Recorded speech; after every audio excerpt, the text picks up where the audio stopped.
Halo.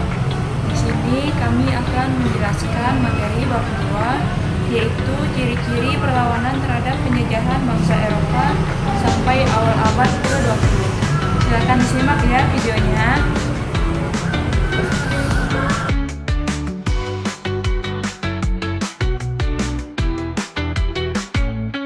Yang pertama, ciri-ciri perlawanan terhadap penjajahan bangsa Eropa pada abad ke-20. Yang pertama, bersifat kedaerahan. Perlawanan muncul di daerah masing-masing, belum ada persatuan nasional. Dipimpin tokoh daerah atau agama, pemimpinnya raja, bangsawan, atau tokoh agama seperti Pangeran Diponegoro, Imam Bonjol, dan Cut Nyak Dien. Menggunakan senjata tradisional dan perang fisik, perlawanan berupa perang terbuka, gerilya, dan menggunakan persenjataan sederhana. Penyebabnya beragam.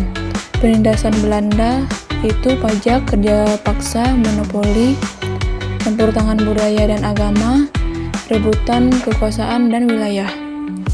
Mudah dikalahkan Belanda. Karena teknologi senjata Belanda lebih modern, Belanda menggunakan politik adu domba antar daerah. Lalu belum ada rasa persatuan nasional. Masyarakat belum memiliki kesadaran sebagai satu bangsa Indonesia.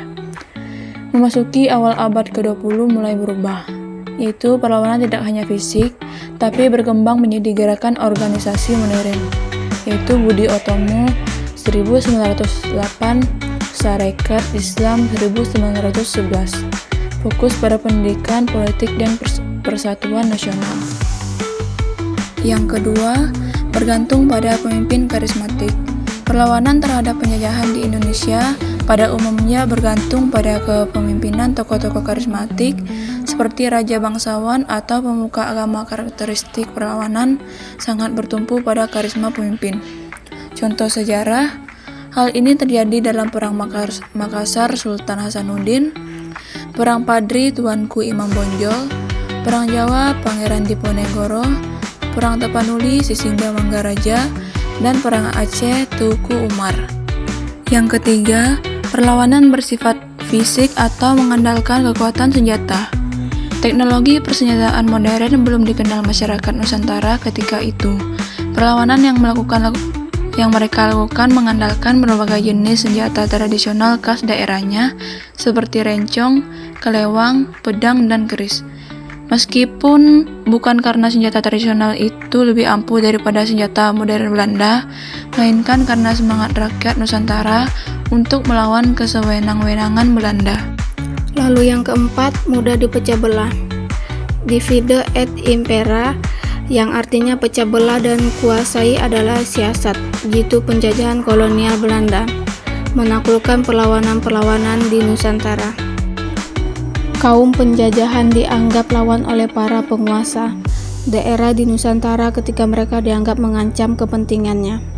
Sebaliknya, para penguasa daerah menganggap kaum penjajahan sebagai kawan ketika mereka dianggap dapat menjadi sekutu dalam menaklukkan penguasa saingannya. Perlawanan terhadap bangsa Portugis. Bangsa Portugis datang ke Indonesia pada awal abad ke-16 untuk menguasai perdagangan rempah-rempah. Kehadiran mereka menimbulkan banyak perlawanan dari kerajaan-kerajaan di Nusantara.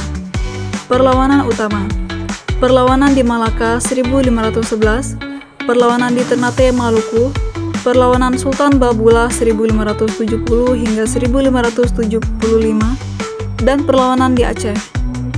Perlawanan terhadap Portugis terjadi karena mereka ingin menguasai perdagangan rempah, melakukan campur tangan politik, dan bersikap sewenang-wenang.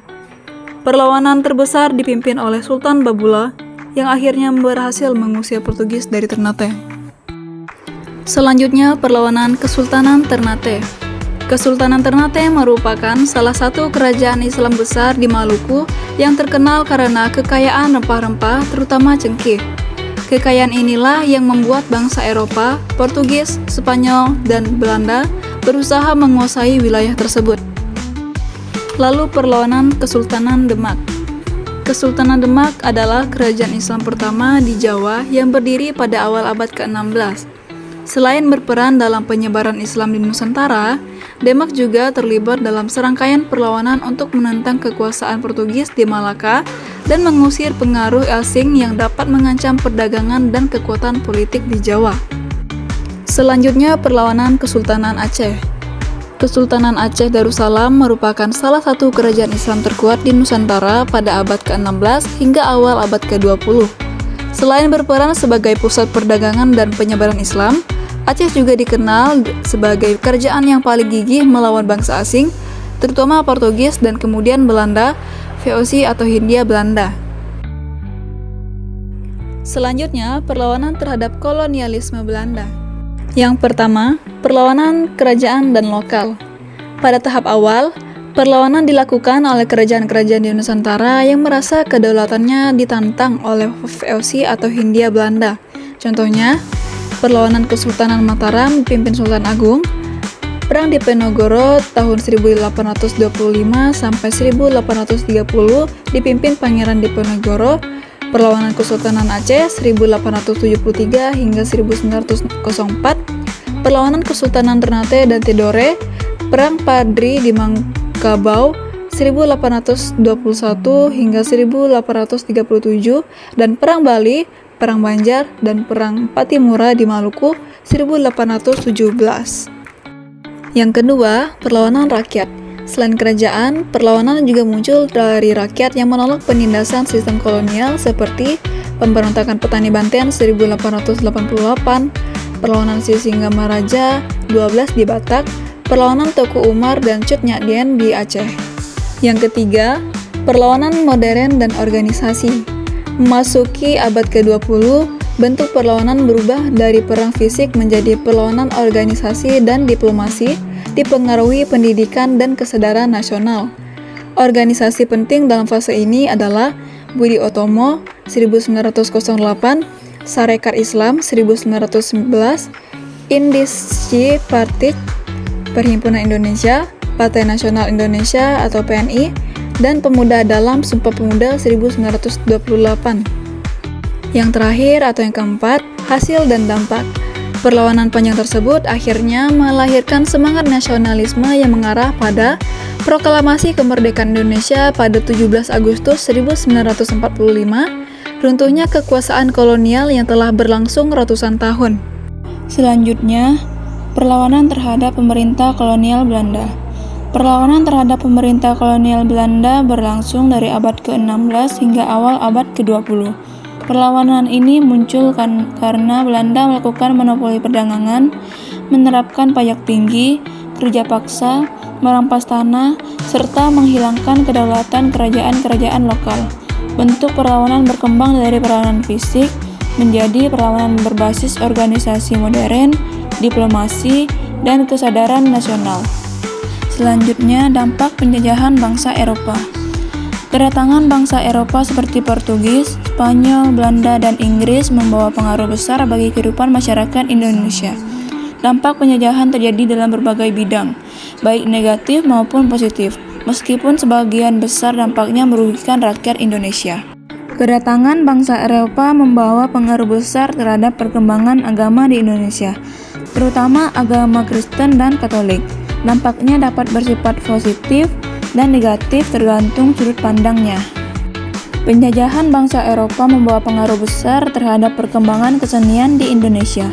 Beberapa bentuk seni tradisional mengalami perubahan karena adanya percampuran budaya lokal dengan unsur kebudayaan barat yang dibawa Portugis, Belanda, dan bangsa Eropa lainnya. Penjajahan bangsa Eropa membawa pengaruh besar dalam perkembangan bahasa Indonesia. Bahasa Belanda, Portugis, dan Inggris berperan dalam pembentukan kosakata, tata bahasa, dan sistem administrasi. Sekian dari kami.